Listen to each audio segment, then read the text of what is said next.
Salut les gars, alors, être SDF en Australie.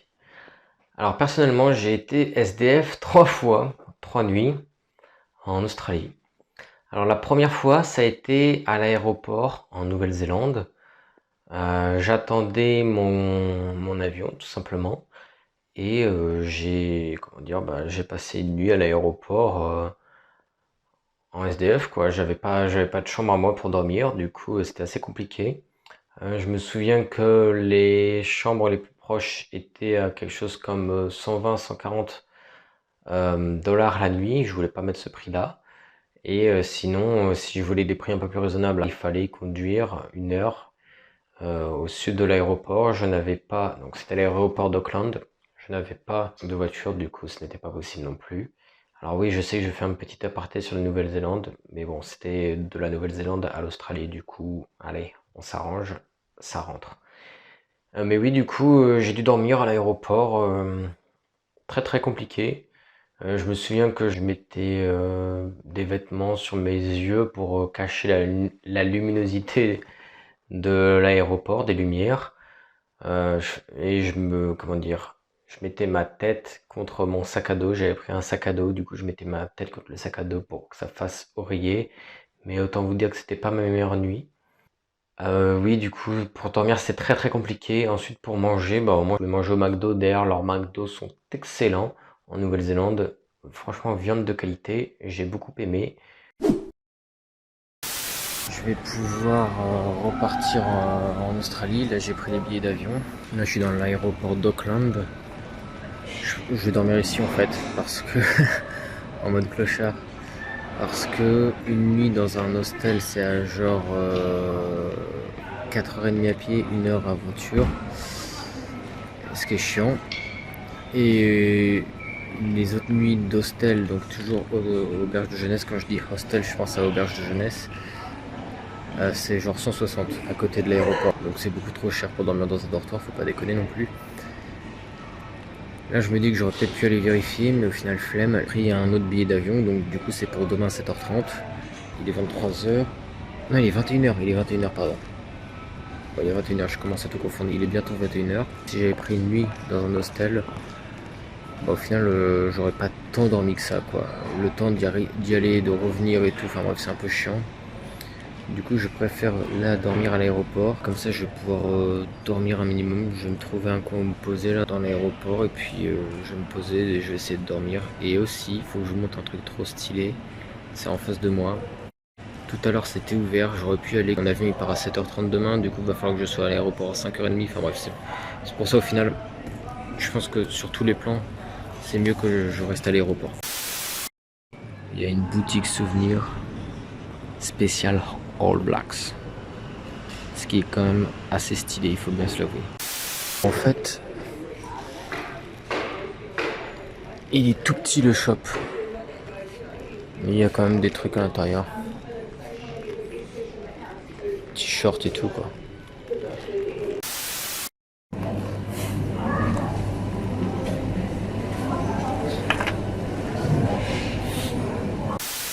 Ensuite, ma deuxième nuit de SDF, j'avais fait le check-out dans la matinée et j'étais parti faire un shooting photo du côté de Manly Beach. Le shooting durait toute la journée et j'étais censé en avoir un le lendemain. Il s'est avéré que celui du lendemain a été annulé et lorsque j'ai essayé de faire une réservation pour une nuit dans un hostel à Manly Beach, il n'y en avait pas.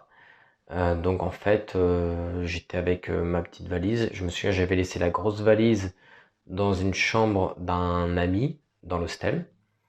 J'avais aussi laissé cette grosse valise chez un autre ami quand j'étais parti en Nouvelle-Zélande. Mais bon, bref, je reviens à mon histoire. Du coup, j'avais laissé les valises et j'avais juste ma valise, une petite valise et mon sac à dos pour le shooting. Donc le shooting se termine et tout se passe bien. Et puis je reçois un message de la personne avec qui j'étais censé faire le shooting le lendemain et qui me dit que c'est annulé. J'essaie de réserver un hostel dans les parages, mais je n'en trouve pas. Du coup, je me dis que la solution la plus simple est d'aller à la salle de sport concrètement. Vu que les salles de sport sont des 24/7, c'est-à-dire ouvertes 24 heures sur 24 et 7 jours sur 7. Je suis allé dans ma salle de sport fétiche et ouais, je me suis posé, j'ai travaillé sur l'ordi. Donc je suis arrivé, je sais plus moi, peut-être à 22 heures. Je sais plus au niveau des heures en vrai. Mais je me suis posé sur l'ordi, j'ai travaillé, puis ensuite j'ai fait une petite séance de sport sur les coups de 4 heures. J'ai essayé de dormir, mais honnêtement c'était très compliqué. Et puis ensuite je suis reparti le lendemain. Donc voilà, ça c'était pour ma nuit à la salle de sport. Je suis avec mes gros bagages et je pense que je vais aller à la salle de sport, bosser un petit peu sur l'ordi parce qu'en fait là du coup j'ai pas de nuit pour ce soir. Du coup je pense que ça va être ma première nuit. Ah non, c'est ma deuxième nuit officielle de SDF. La première c'était à l'aéroport en Nouvelle-Zélande. Bref. Du coup ouais, deuxième nuit officielle de SDF et je vais aller à la salle. Je vais bosser un petit peu sur l'ordi parce qu'il faut que je bosse un peu là. Et après, il y a moyen que je tape une petite séance de sport parce que j'en ai pas faite encore. Aujourd'hui, je veux dire. Et ensuite j'irai dormir un peu si j'ai le temps. Ok, ça c'est le petit setup où je vais probablement passer la nuit. J'ai l'eau, j'ai l'occupation, j'ai de quoi faire en vrai. Et ensuite, dernière nuit. Là, c'est tout simple en fait. J'avais fait un check-out de mon hostel, de ma chambre où j'étais, vu que ça ne se passait pas, on va dire, au mieux du monde, on va le dire ainsi. Et j'étais censé faire un autre check-in à 14 heures, sauf que je ne l'ai pas fait parce que j'ai travaillé euh, comme un forcené en fait sur mon ordinateur. J'ai travaillé, j'ai pas arrêté de travailler concrètement de 10 heures du matin jusqu'au soir et jusqu'à pas d'heure, jusqu'à la nuit quoi. J'ai pas arrêté de bosser. Du coup, en fait, j'avais laissé ma valise encore une fois, pas avec des amis ce coup-ci, je les avais laissés avec des Anglais. Anglais qui ne m'avaient pas dit qu'ils allaient partir le jour même. Et donc du coup, le housekeeping s'est rendu compte qu'il y avait ma valise. Dans la chambre, ils se sont dit, mais c'est à qui ça? Bah, c'était à moi.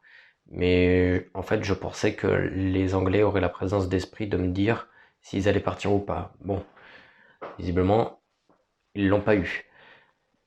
Et du coup, j'ai travaillé toute la nuit et c'est au petit matin, je commence à m'endormir et je reçois un appel qui me dit, ouais, il y a ta valise et tout, viens la chercher.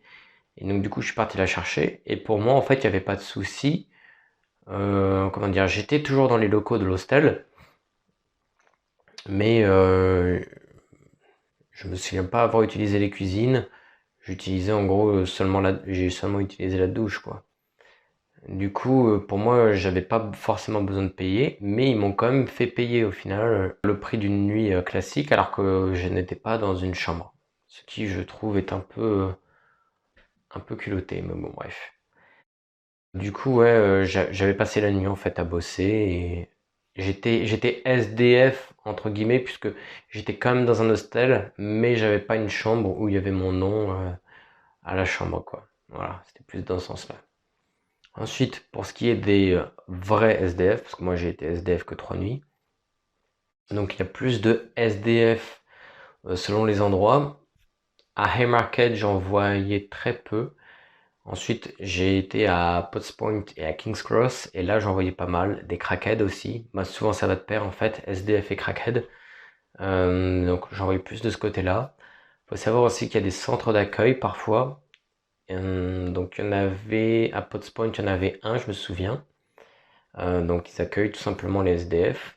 Et j'avais un ami qui avait sympathisé avec l'un des SDF. Le SDF lui avait montré sur son téléphone, oui, la plupart des SDF ont des téléphones. Il avait montré sur son téléphone des photos du centre d'accueil et c'est avéré que leur centre d'accueil était mieux entretenu, ils avaient plus d'espace que nous, nos auberges de jeunesse. Du coup, avec mon pote, on se demandait comment faire en fait pour aller dans le centre d'accueil des SDF, parce qu'en plus, ils payent pas. Comment faire pour aller dans le centre d'accueil des SDF, mais en fait, il faut avoir un passeport australien, en fait. Mais enfin, il faut avoir un passeport australien, quoi. Du coup, pour nous, ce n'était pas possible. Voilà, ça c'était pour être SDF en Australie.